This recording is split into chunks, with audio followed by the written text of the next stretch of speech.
အခုချိန်ထိကျွန်တော်တို့တော်တော်များများမတဲခွဲသေးတဲ့စကားလုံးနှလုံးရှိပါတယ်အဲ့ဒါကတော့ mood နဲ့ mode ဖြစ်ပါတယ်ဒီနေ့ဗီဒီယိုလေးမှာကျွန်တော်ကသူတို့နှစ်ခုရဲ့အဓိကကွဲပြားခြားနားပုံတွေကိုရှင်းပြပေးပါမှာဖြစ်ပါတယ်ပထမဆုံးစကားလုံးကတော့ MOOD လို့ပေါင်းပြီးတော့သူ့ရဲ့အတန်အတွက်က mood လို့ဖြစ်ပါတယ် mood ရဲ့အဓိပ္ပာယ်ကျွန်တော်တို့မြန်မာလိုဆိုလို့ရှိရင်ဒီ mood ဝင်နဲ့ mood ဝင် mood swing ဖြစ်တယ်အဲ့ဒါနေမှာသုံးတယ်ပေါ့နော်ကျွန်တော်ဘာနဲ့ဆင်တူလဲဆိုတော့ feeling နဲ့ဆင်တူတယ်ချွတ်စွတ်တော့မတူ feeling ကကြတော့လူတယောက်ခံစားရတဲ့နေရာမှာသုံးတဲ့အခါမှာပေါ်ပြတဲ့အခါကျွန်တော်ပို့ပြီးသုံးကြရတယ်ပေါ့နော်ဥပမာကျွန်တော်တို့ငါပျော်နေရဆိုလို့ရှိရင် I feel happy ငါဝမ်းနည်းနေရဆိုလို့ရှိရင် I feel sad mood ကကြတော့ကျွန်တော်တို့ဘလို့ mood ဝင်နေဆိုတဲ့အခါမှာသုံးတာများတယ်ပေါ့နော်ဥပမာနမူနာအနေနဲ့ပြပြမယ်ဆိုလို့ရှိရင်ကျွန်တော်တို့ coffee တောက်ချင်တဲ့ mood ဝင်နေရဆိုလို့ရှိရင် I'm in the mood for coffee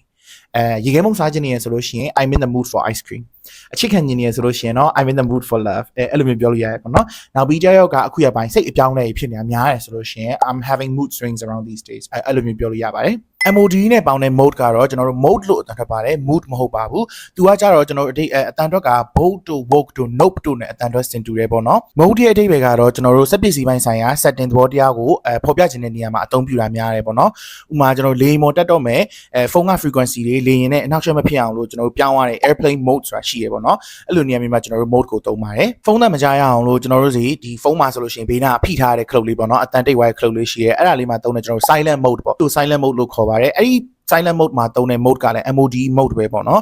နောက်ပြီးတော့အခုခေတ်မှာဆိုလို့ရှိရင်လူငယ်တွေအကုန် dark mode ကိုပြောင်းပြီးသုံးလာကြပြီဒါကျွန်တော်တို့ Facebook တို့ Messenger တို့ Instagram တို့မှာဆိုလို့ရှိရင်အဖြူကနေပြီးတော့အမဲပြောင်းတဲ့ dark mode ဆိုတာရှိတယ်ပေါ့နော်ဒါဆိုလဲသူက setting နဲ့ဆိုင်တဲ့သက်ဆိုင်တဲ့အရာဖြစ်တဲ့အတွက်ကြောင့်မလို့ကျွန်တော်တို့အဲ့နေရာမှာသုံးတဲ့ mode ကလည်း MOD mode ပဲနောက်ပြီးတော့ကျွန်တော်တို့နေ့စဉ်ထိတွေ့နေတဲ့အရာတွေထဲမှာဆိုလို့ရှိရင်အားလုံးသိနိုင်တာတစ်ခုက aircon မှာပါတဲ့ turbo mode ကျွန်တော် turbo mode ကဘာလဲဆိုတော့ကြတော့ aircon ကိုဖွင့်လိုက်တယ်ကိုကတော့မြန်မြန်အေးစီစီပဲမဲ့သူကမအေးနိုင်သေးဘူးဖြစ်နေအဲ့လိုအချိန်မျိုးများမြန်မြန်အေးအောင်လို့ကျွန်တော်တို့ဖွင့်ရတဲ့ turbo mode ဆိုတာပါတယ်ပေါ့နော်အဲ့ turbo mode မှာသုံးထားတဲ့ mode ကလည်းကျွန်တော် MOD နဲ့ပေါင်းတဲ့ mode ကိုပဲသုံးတာဖြစ်ပါတယ်အချင်းချင်းပြန်ပြောရမယ်ဆိုလို့ရှိရင်တော့ကျွန်တော်တို့ MOOD နဲ့ပေါင်းတဲ့ mood ကကိုယ့်ရဲ့နှလုံးသားစိတ်ခံစားချက်